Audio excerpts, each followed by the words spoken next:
And for more on all of this, two oversight committee members who have reviewed that document, the FBI document, South Carolina Republican Congresswoman Nancy Mace, along with Florida Republican Congresswoman Paulina Luna. Ladies, thanks very much for joining us this morning. We want to get your take and experience on all of this. Paulina Luna, let me kick it off with you because you were with us last week. And you told us last week you were going to review that document, that you were going to get into it. You've now seen the document. What can you tell us? I went in at on 10 a.m. on Thursday, and let me tell you, Maria, I was blown away. The fact is that this is absolutely something that oversight has been speculating on. But now that we have proof, you have a document that the FBI has that states not only, as the senator had stated, you have two separate transactions of $5 million, one going to then Vice President Biden, one going to Hunter Biden. But what's even more shocking, Maria, is this goes back exactly to, you said, to Burisma, to Ukraine, and some of those classified documents that Joe Biden had in his at the University of Delaware actually covered down on Ukraine in that same timeline and periods. So there's no doubt in my mind that this president is corrupt. I really do feel that unless we run an impeachment, I don't think that the FBI or the DOJ is going to do their job and hold him to the same standard of justice that, for example, Representative Mace or myself would be held to if this had been us in the same situation. Well, let me ask you, do you know what they were being paid for? Joe Biden gets $5 million, Hunter Biden gets $5 million, so they got the $10 million for what? According to the human source, it was for paying, at least for Joe Biden, for essentially protection. And that was something that was stated by the human source and also to the individual that they were discussing. And it's also interesting that the slang term that was used to describe that payment was a slang term that's used in, I guess, gang correspondence. And so the word would be similar to extortion, that they were forced to pay this amount for protection of Joe Biden, basically. Unbelievable. Nancy Mace, you called this, okay? I heard you last week say, now that we have this FBI document, we'll see what they come up with in terms of changing the conversation. That is exactly what happened. You called it, Congresswoman. So on the very day that we learned that you all have seen this document, we learned that President Trump was indicted.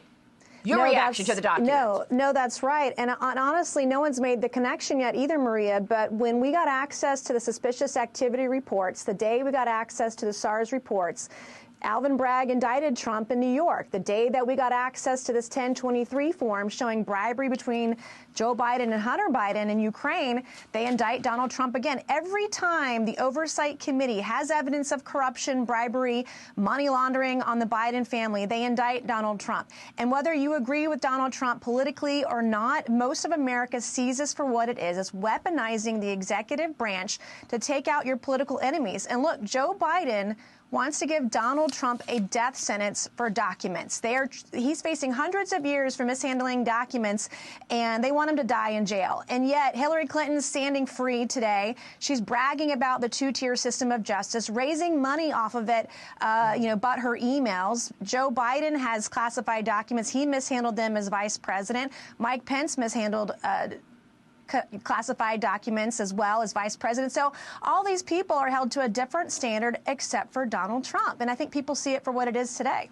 No, it's unbelievable. Look, you all, what a moment to be congresswomen and on the Oversight Committee, no less. What are you going to do about it? You are an elected official, the both of you, and we are watching this two tiers, two applications of the law. What can you do about it, Congresswoman? Well, we are, as the Oversight Committee, we next need to subpoena more bank records. I want to go back to Treasury. I'll take Paulina Luna with me. We'll all go back. I want to re-review the suspicious activity reports and start to connect those dots, because what we do know, the layering, the scheme of shell companies, and they said this in the 1023 document we reviewed on Thursday, but they made it complicated. They bragged about how it would take the U.S. government 10 years to follow the money. And at the end of the day, Paulina Luna and the Oversight Committee, we will all get to the bottom of this, and we're going to follow the facts. And if that means we refer charges to the DOJ, then we refer charges to the DOJ. Well, Congresswoman Luna, you just said a moment ago the word impeachment. I mean, clearly all of these issues take you to that notion, but you're not going to get two-thirds of the entire, you're not going to get two-thirds of lawmakers to agree to that. So you could impeach him in the House, and then it falls flat, right?